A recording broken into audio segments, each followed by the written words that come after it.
Elmo, are you sure he said that this was okay? Oh, yeah. Mr. Phil said it was okay that Elmo could be co-host with you this morning. Yeah, but He was very happy about it, actually. Are you sure? Because he doesn't normally give up his presenting place quite so easily. Well, he said he was kind of tied up, and so Elmo said he would step in. Okay.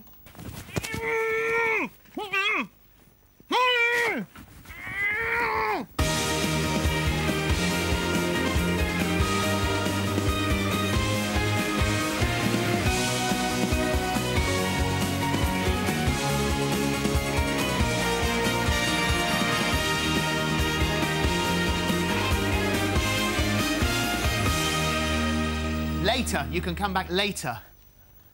He came at me out of nowhere. I saw him. Like just a red flash. Before I knew it, like that. You got to watch him. I didn't realise he was so quick. No. Unbelievable. Good morning. Elmo is on the show. We're the so mighty excited. Elmo. We've had some amazing guests in here, but oddly, I am more excited about Elmo than probably all of them. I know, I agree with you. It's Elmo, for goodness sake. How's your weekend? Very good. Well, lovely weather. Yeah? Yesterday, obviously, could have gone a little bit better. Don't know what you mean. The World Cup? I had a horrible dream. I mean, I just dreamt. I had the most awful... I dreamt that we were humiliatingly thrashed 4-1. Isn't that funny? Isn't that funny? Just extraordinary. Thank goodness. Woke up this morning and felt a lot better, knowing that it was all just a hideous dream, because nothing could be that bad in real life, could it?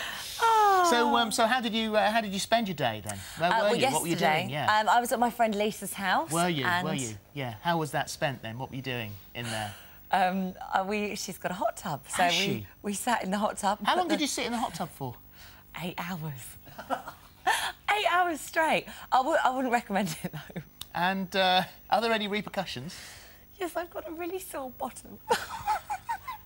I sat in it for so long, I feel like I've sunburnt my bottom. And I don't know how it's happened.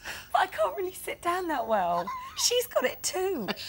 There's not many nights that end with you putting Germaline on each other's bottom cheeks before you leave. Yeah, what a thing, eh? I know. Thanks for that. You ought to know, really. You know what happens when you sit in the bath for a long time, but 8 hours in a hot tub... Oh, never again. There we are. It's fun, though. Yeah. So, what a show we've got for you. What a week we've got for you. In just a moment, we're joined by news hounds Paul Ross and Leslie Joseph for a look at today's top stories. Alison Hammond meets Kylie Minogue and takes the concept of karaoke to a whole new level. I'm spinning around, move out of my way. I know you're feeling me 'cause you like it like this. And you get extra points for those moves. Okay. Thank you. I shouldn't really be moving, I'm a jukebox. Amazing. Only Alison. Also, 80s pop icon Mark Allman talks about his latest album. Plus, if you find sleeping a nightmare, then stay tuned, because later on, expert Dr. Narina Ramakan will be answering your queries. And we're joined by a very special guest, as we've just said, all the way from Sesame Street. That little furry red monster, Elmo, will be here. So, this is rather exciting. If you've got a birthday message for someone and you'd like the chance to hear Elmo read it out, then drop us an email to thismorning@itv.com and we'll see what we can do. We need them by 11:50. We'll also be celebrating the sunshine by sipping on some summer cocktails. Phil Vickery has also got some sensational sorbets as well.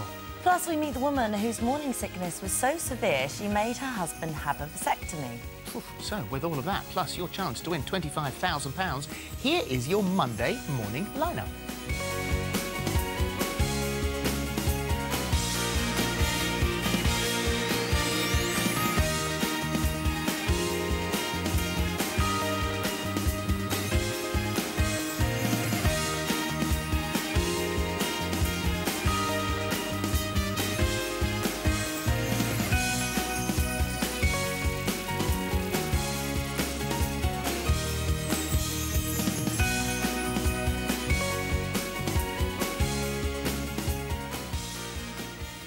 Right, still to come, extreme morning sickness. Sarah Papaleo suffered so severely during both of her pregnancies, she made her husband have a vasectomy. Their story at 11. Plus, after the break, electro-pop pioneer Mark Armand will be back in just a minute.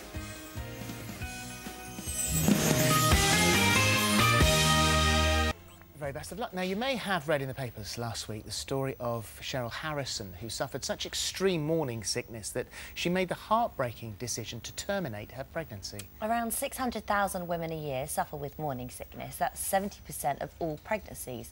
Sarah Papaleo suffered so badly she was hospitalised, and following the birth of her second child made her husband Simon have a vasectomy. Sarah joins us now along with midwife Annette Briley. Good morning to both of you. Thank you for being here today, Sarah.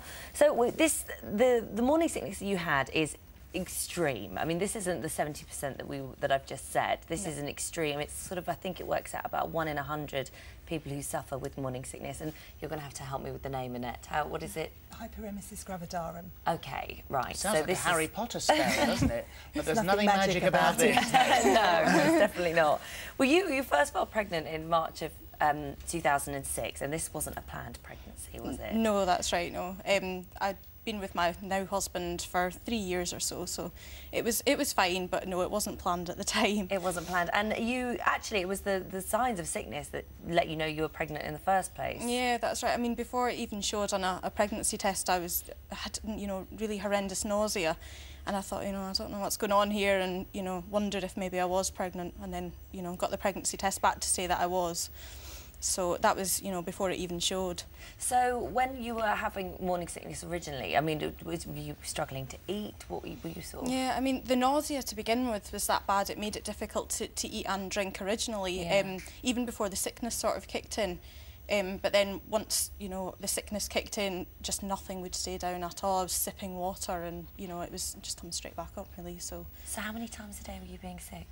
It could be anything up to sort of, you know, 20. It depended how much. To be honest, if I tried not to eat and drink, then I wouldn't actually be sick, you know, retching and the nausea was horrendous. But if I tried to eat and drink, it'd just be constant, absolutely constant. What did your GP say?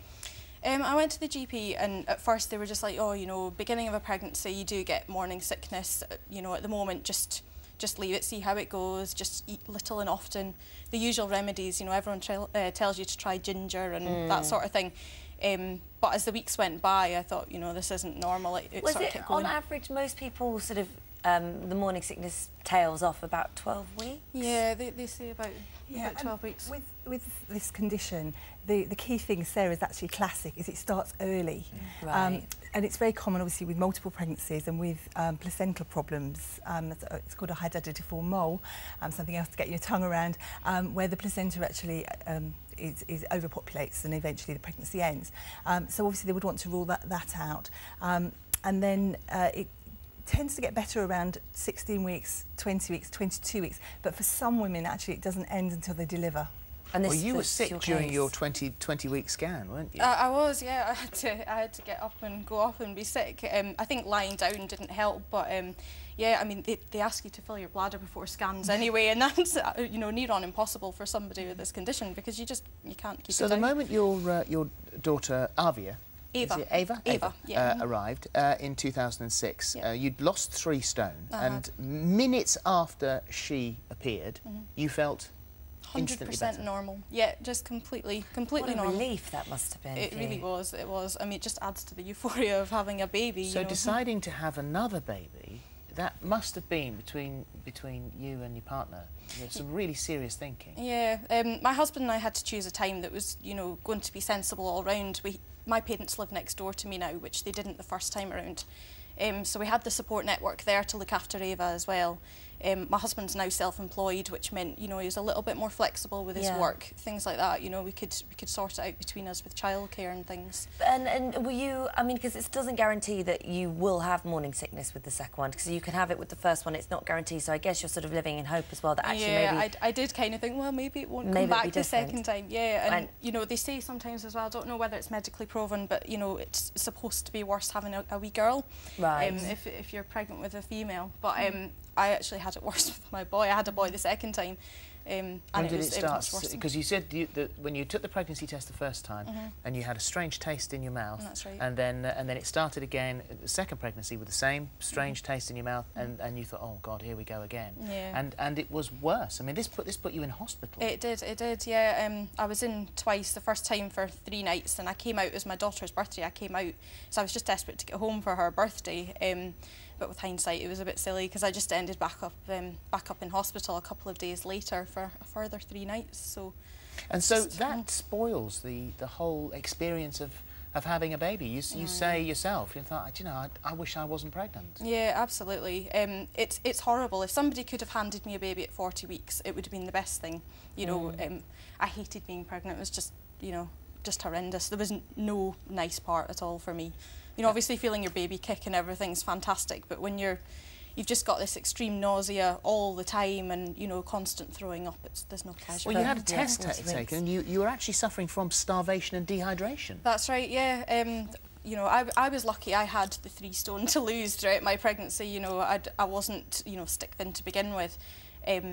So I can't understand how people who are very skinny, you know, get through it. It must be really difficult. Well, it's interesting because I was reading this morning and my mum was, when she had my brother, I can remember her being so poorly, and the pictures of her at the time, she is absolutely stick thin. Her clothes are hanging off her. She was constantly ill.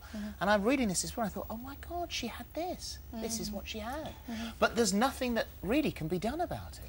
Well, we don't really know what causes it. I mean, Sarah said, some people say if you have a little girl, it's more likely. They think it could be hormonal, it could be an emotional response to the pregnancy. It could just be because when you're pregnant, things pass through your gastric system much more slowly. So because it's more static, that causes the nausea. We don't really know, and it's really hard to find a cure until you know what the cause is. And obviously with the thalidomide disaster years ago, people are so reluctant to take anything in pregnancy, and even more so for sickness, as that was what that drug was. Well, it doesn't help also that there are some GPs who are not very sympathetic and say, you know, this is all in your mind. And there are some women who feel guilty themselves, absolutely incorrectly. They feel, this is something that's my fault, it's my fault. Yeah, I think when you're pregnant, everything that goes on in your pregnancy is your fault, good, bad and indifferent. I do think that there has been some unsympathetic responses out there. I think it's that difference between what is normal and what is not normal, and the fact that this kicks in at a time when, you know, 1 in 4 pregnancies will end before 12 weeks with a miscarriage. In fact, if you have this condition, you're less likely to have a miscarriage. So that's the good news about it. But obviously, before you're even telling people that you're pregnant, and in Sarah's case, even before she really knew she was pregnant, you know, she has this debilitating, it is completely debilitating. So isn't it? What, I mean, if you're going through this at the moment, like, what should you do? What is the best thing to do? Get help. You know, it won't get better on its own. There are long-term consequences for your health if you don't deal with it properly. So if you are worried, go to the doctor, go see your midwife, go back to the hospital, to the emergency gynae unit or the antenatal day unit, whichever your system is, but get help and keep going back and getting help. And this is so severe that you said, as we were mentioning before, that between you and Simon thought, right, that's it, this can't happen again, and he had a vasectomy. He did, yeah. He's only 27, so we've had to fight for it a little bit because he's still quite young. But I mean, I'm 25. There was absolutely no way that they were going to, you know, sterilise me. So we just, you know, we really didn't want to go through it again. It was hard on all the family. It must have been horrible for Ava. You know, a 2-year-old. She didn't understand what was going on. Just that, you know, I was being constantly sick, and you know, just don't want to ever have to do that again. I couldn't put anyone else through it. Well, thank you for talking about it and pointing it out. So it is Hyperemesis Gravidarum. Well done. There we are. Very good. And you have set up a support group. I have, yeah. So what we'll do is we're going to give our web address now, and we'll point, if you need help, organisations that can help you suffering, have a look at our website, and we'll point you in the direction of Sarah's help group as well. So thank you very much Thank you indeed. very much. Still to come, the king of cocktails, Wayne Collins, is here with some delightful summer drinks. And a little later, we've got the This Morning Sleep Clinic. That's open. Dr. Narina Ramakan is here taking calls and emails if you are struggling to get a good night's rest. See you after the break.